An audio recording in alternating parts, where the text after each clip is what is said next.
My name is Rob Swan, and this is Rob Swan's Down to Business. I am the owner of Swan Realty, and I have been an entrepreneur my entire life. I love entrepreneurs. If you are an entrepreneur with an interesting story to tell, I want to hear about it, so please hit me up.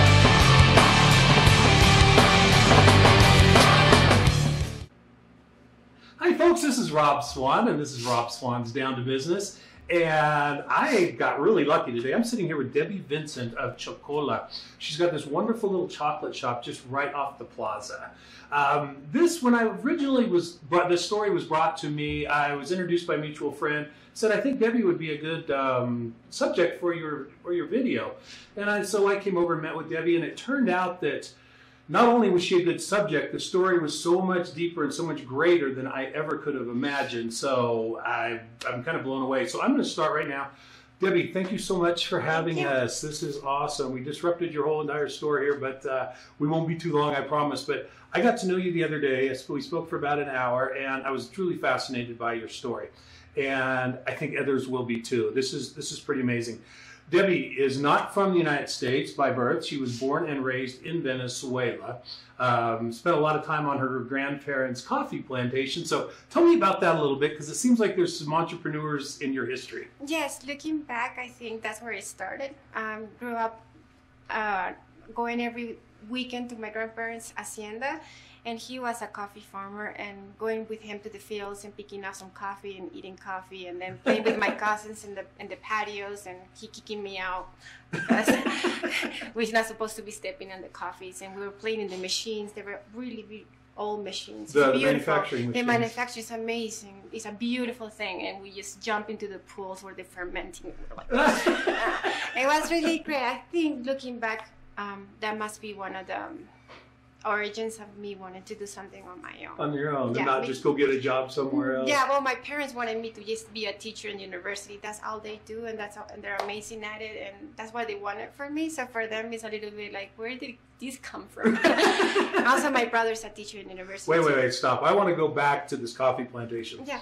I heard rumor that they put coffee in your baby bottle. Is that true? Yes, absolutely. I can still remember. Yes, it's my favorite thing in my childhood, I think, was drinking coffee. Look at your eyes light up when you talk about that. I remember, and I must have been having a baby bottle up when I was 3 still, because I remember rolling my eyes every time I just have my coffee with milk. So happy to have that. That is so funny. Yeah. Now, so your mother's parents were from Venezuela, and that was your grandmother's parents that had the hacienda. Now, your father's parents were from Taos, correct? Yes. Okay. My dad is born and raised in Taos. Your dad was born and raised in Taos. In San Cristobal. In San Cristobal. So you and your husband, Javier, left Venezuela in 2008 to come to Taos. Yes. And why did you come to Taos? Well, my grandmother's still living here. My dad was living here at that moment, and my grandmother needed some help. She was 95. Wow. 95, yeah. And so we sold everything in Venezuela. Why? Not sure. Well, we did it. Then that time, the United States, and we already had bought the tickets and everything. We sold our business, and 2 months later, the United States went to depression. Right after you moved to the 08 crash. And we were traveling in the plane saying, wow, like we're going to this crisis, and we sold everything. So you sold everything in 2008. That's when Hugo Chavez was president at that point. Not long after that, Venezuela crashed completely. Yeah, year like 2013. 13 or so, yeah.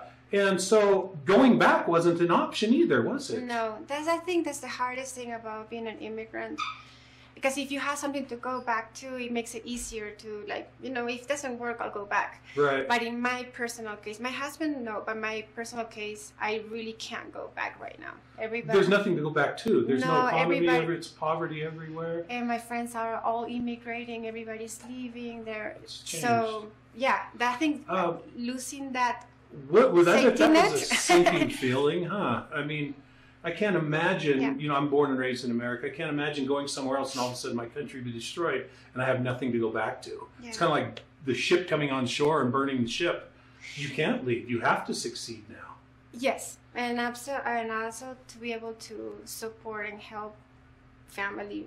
That So you're still helping family back in my Venezuela? mom, that whole crisis is It's rough, huh? it's rough. Okay, but I'm here to talk about you, and so you have succeeded regardless of the fact that you showed up here. You didn't have any people here. You didn't have a network. You didn't have anything like that, and then you ended up growing this incredible business here. I want to talk about the chocolate here real quick before I get too far along. I had some of this the other day. I'm not a chocolate connoisseur, but I was blown away. I've never tasted anything quite like what you make. Oh, And we actually have a little bit here. Now, the other day I talked to Debi and I said, Debi, what kind of drinks does this go well with? And I said, does it go good with whiskey or tequila? And she actually said it went really well with rum, but I don't have any rum. But guess what, Debi? I brought some whiskey, and we're going to try this. So let's see how that goes. Don't worry about the fact it's only 9:30 in the morning. We'll be okay. We won't tell anybody. Man, this is Oops. a lot coming from me. So let's try some of your chocolate with a little Johnny Walker Black Label. This is a chocolate from Belize. The cacaos are from Belize. This is from Belize. Maya Mountain. Really nice. Let's see how well it goes with Johnny Walker. Let's see. Let's try it. I can personally recommend that. It actually works really well. So maybe we'll get you drinking some good American whiskey and not and not so much Caribbean rum. Cheers. Cheers. That's really good. So actually, it's really good. Okay, so that was fantastic. So I want to talk about a little about what else you do here. I'm going to get into more about you, the entrepreneur, but this little chocolate shop is not, it's a lot more than you might think it is when you just walk by. Not only do they make these phenomenal chocolates, but they're also getting these. They purchase these. These are cocoa beans. And Debi purchases these all over the world, Africa, Central America, and South America. The raw beans, just like that, and then they're brought to Taos. Over down just a little bit from here, she has a manufacturing facility that turns these cocoa beans into the raw chocolate that she then uses for her cakes, her candies, her sipping chocolates. She has this whole array of chocolate products. I was always under the impression that chocolate shops buy like a 5-gallon bucket of chocolate and then they hand it to the cook and he makes things out of it. But Tony, what is this process called and why did you go to all this trouble? The process is called Pintu Bar. Pintu Bar chocolate. Now, okay. There's people who do Pintu Bar, which is owning the farm and doing the whole process. Okay. So what made me, when I started at 19 making chocolate, I really, really, really wanted to make it from the bean. I think that's my... So your goal was has always been to just start from scratch and then Yes. build a final product. Yeah, because it's working with nature, it's working with just crafting the whole thing.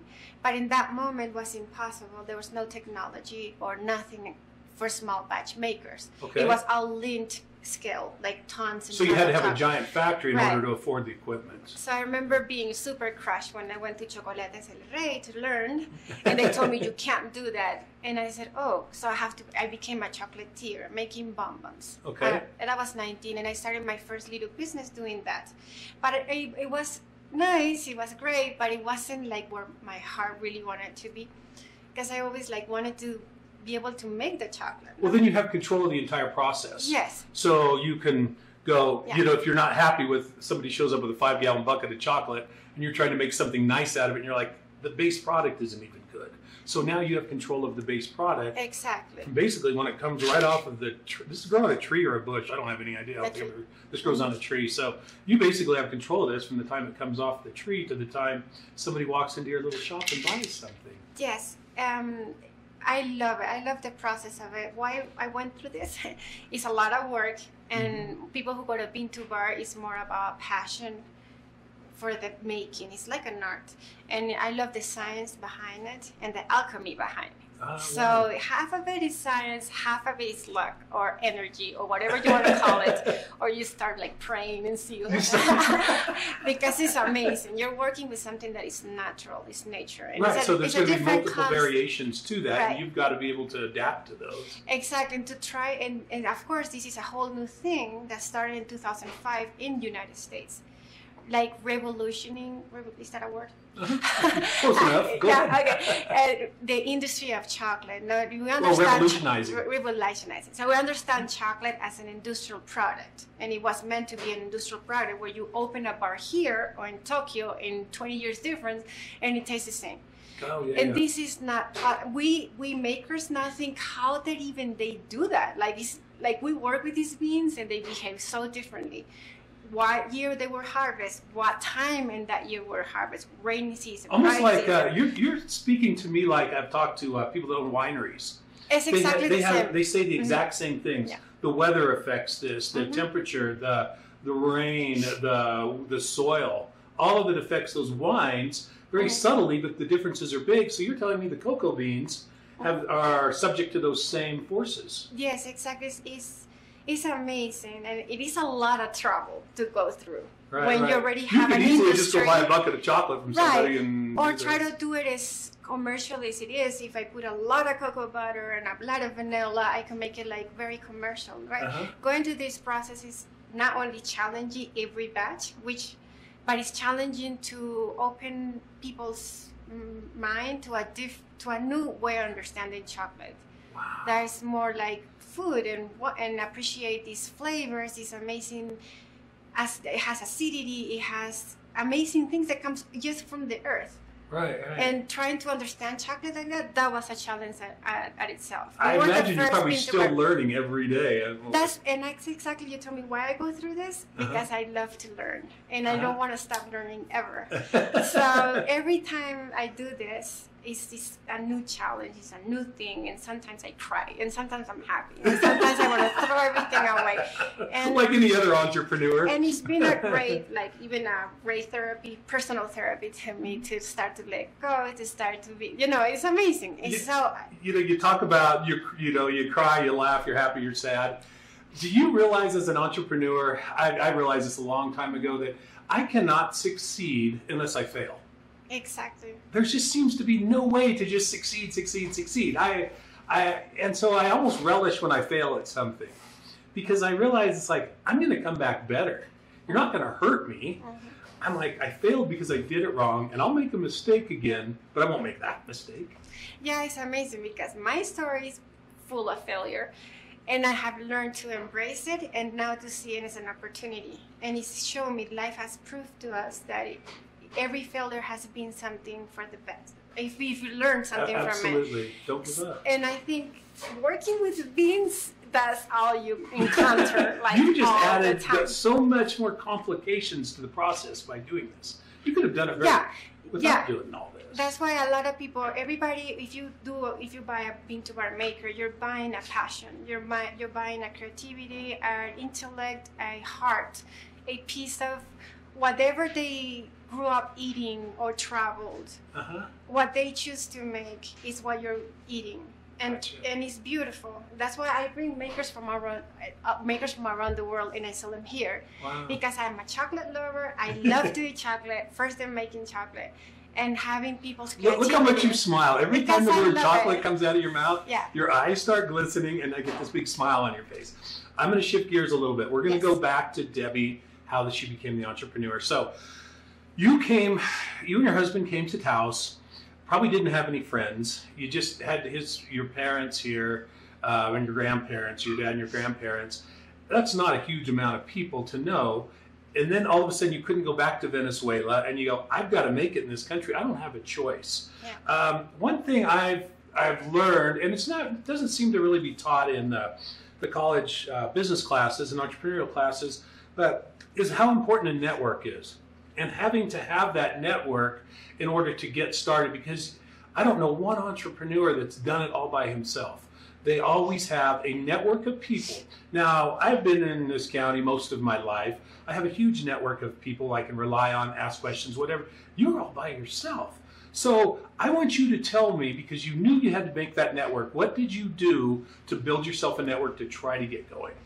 Well, when we moved here, we didn't know anybody, nothing. And then it's like erasing your history when you move to a country. It's erasing, it's being someone or whatever that means, and then becoming like Nobody, nothing. No, I couldn't even have a credit card of my own. You couldn't even get a credit card? Because I didn't have a history of credit. Right, so I had right. to be attached to my grandmother, like my kids. Uh-huh. So they Well, can start your kids. building a credit and start doing all this thing at age 30, you know, with 2 little kids. Right. And starting all over from zero. But we did have family support, my grandmother and my dad, you know? Okay. But we didn't know anybody. So we were taking care of my grandmother, and then I started volunteering at the Harvard. I volunteered almost a So year. you're over at the Harwood Museum. Yes, Near Center Plaza. Okay. because I'm an art historian, and I thought, well, And you're an art historian. yeah. My God, Debbie, what do you not do? No, Anyway, okay, I'm sorry, I didn't mean to interrupt you. I'm just, Yeah. the more I talk to you, the more fascinated I become So with I your thought, story. well, I was kind of burned out of making chocolate in the confection world. The Right. Pintu Bar was not even an option then. Okay. So I said I wanted to pursue my career because I love art very, very much as I love chocolate. So I started volunteering. I knew that it doesn't matter when I graduated. It doesn't matter what title or where I work in Venezuela, what I did. In the United States, I mean, there's no reference. So I had to build all over again. So I said, well, my husband actually said, look, there's an opportunity for internship. And I said, oh, I should just go there and volunteer. And I volunteered 30 hours a week. So you went over to the Harwood and volunteered for 30 hours a week because, one, you loved art, but two, that helped you build a network of people. That was the only way that I knew I could get a job. And I can start proving myself and try to, you know. That's some amazing foresight, because I see people sometimes, they're like, I want to be an entrepreneur, I want to do something, but I don't know what to do, and they just sit there. There's a great book. It's called The Art of the Start, and it's written by a gentleman named Guy Kawasaki. And one of the things he says in that book is the hardest part of starting is starting.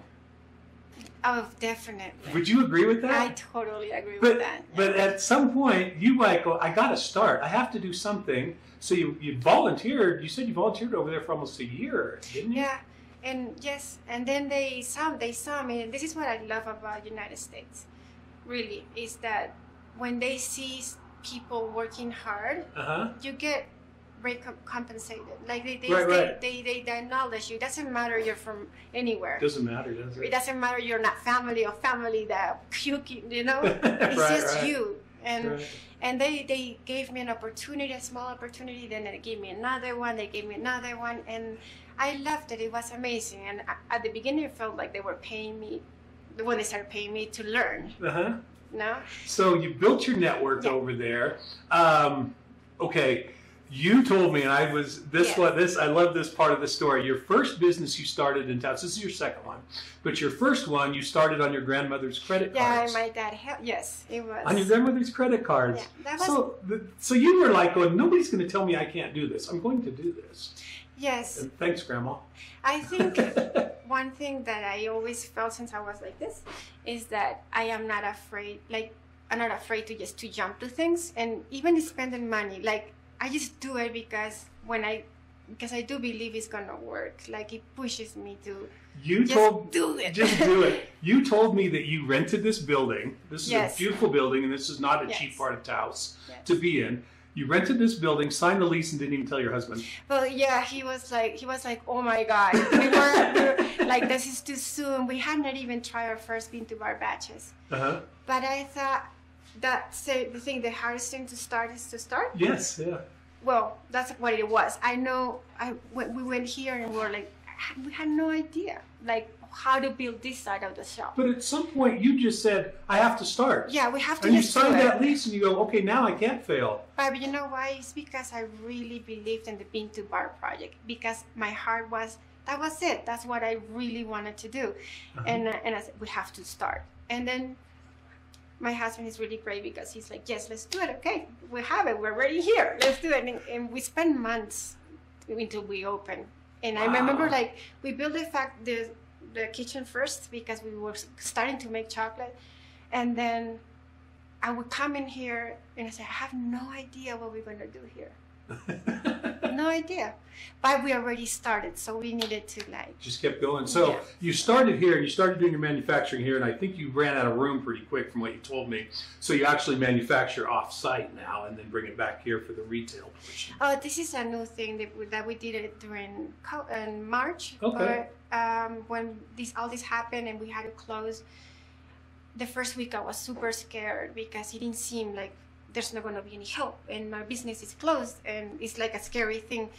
But then that time gave us a lot of like opportunities to fix what we needed to be fixed. So you instead of looking at it as something negative, you go, it's something positive because now we have Yes. time to start building our infrastructure. So once we do open, I want to go back to these. These are pretty neat. This is her packaging for Chokola, and you sell your chocolates in some of these packages.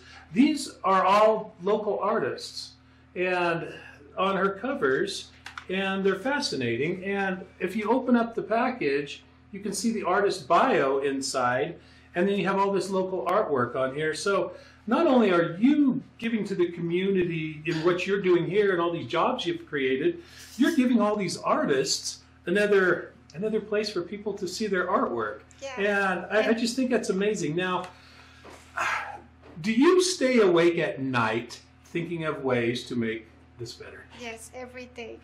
Every day, don't you? Every day. It's like what makes me excited about it is that we always want to make it better. And I can tell because I would have never thought of this. I would have I just put my big old logo on there and that's my name and good. But I think this is great. And these are almost collector pieces, really. I mean, if you are really into art and understood who all these people are. Is there ever a day you don't want to come to work? Well, You can be honest. yeah. Well, some days no. Sometimes I want to go skiing. Some days you want to go skiing. I don't blame doing you. something else. But I do love every day that we create our own world. It's in our hands to create the world that we want. That's pretty profound. You like the fact you're creating your own world. Yes, that we're not waiting like, oh, this is you in your hands. You can create what you want to make out of this life. Absolutely. No? So, yeah. Okay, with that said, there's a lot of people that would like to be Debi Vincent. They really would. I promise you. You know, they're stuck in some job they don't like. What advice can you give somebody that wants to be an entrepreneur in any field? Well, first, believe in yourself very strongly because most of the people are going to tell you it's not going to work. Like, if somebody gave me $1 for every time I heard that when I was going to do this, I would have a lot of money. But sometimes even your head starts saying, no, you can't do it. But there's something really deeper that says, no, yeah, you can. And I had this since I was little. People would tell me you can't do it, and I'm like, I don't listen to the believe you. naysayers. I really don't. And I did a lot of things. I quit the hardwood, and that my parents were shocked.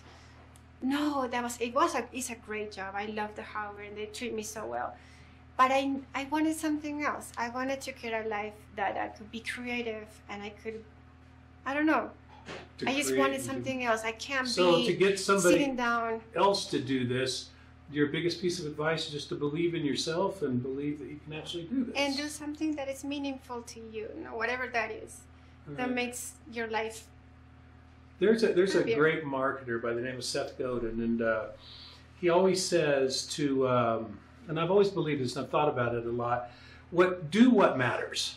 Yes, I love that. And what matters to you may not matter to me, but do what Exactly. matters to you. Because if it doesn't matter, you're not going to go anywhere with it. It's just a job at that point.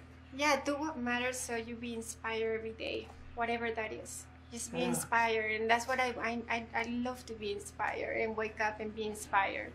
Well, you have done an amazing job here. I'm very impressed. I'm going to wrap this up, but my God, once again, I thought I was just going to come talk to this nice little lady entrepreneur and have a simple story, and the story turned into be, a story of immigration, a story of, the American dream. Even if you're not from America, you can still make it happen here.